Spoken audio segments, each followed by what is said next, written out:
Hi viewers, welcome to Telugu wallet. Thug life cinema promotion కి Kannada super star Shivaraj Kumar ముఖ్య అతిథిగా హాజరయ్యాడు. అయితే ఈ కార్యక్రమంలో ఆయన ముందు కన్నడ భాష పుట్టుకపై సంచలన కామెంట్ చేశాడు కమల్ హాసన్. అయితే కన్నడ భాష పుట్టుకపై అసలు కమల్ హాసన్ ఏమన్నాడు ఏంటి అనేది మాట్లాడుకునే ముందు ఒకసారి వీడియో చూసేయండి. అయితే తమిళం నుంచే కన్నడ భాష అనేది పుట్టిందంటూ కమల్ హాసన్ చేసిన ఈ వ్యాఖ్యలే ఇప్పుడు కర్ణాటకలో మంటలు రేపుతున్నాయి. కమల్ వ్యాఖ్యలపై కన్నడ పరిరక్షణ వేదిక తీవ్రంగా మండిపడుతుంది.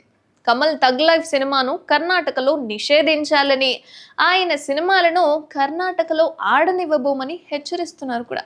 అండ్ కన్నడిగుల్లో భాషాభిమానం తీవ్ర స్థాయికి చేరుకుంది.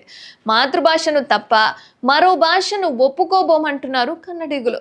ఏదైనా కన్నడలోనే ఉండాలి, కన్నడలోనే మాట్లాడాలంటూ రచ్చ చేస్తున్నారు కూడా.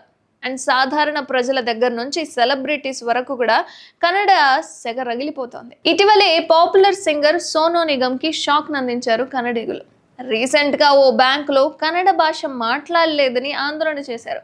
ఈ వివాదాలు ఇంకా చల్లారక ముందే తమిళం నుంచే కన్నడ పుట్టిందని అగ్గిరాజేశారు కమల్ హాసన్. అండ్ తమిళ్ కంటే కన్నడ భాషే ప్రాచీనమైందంటున్నారు కన్నడిగులు.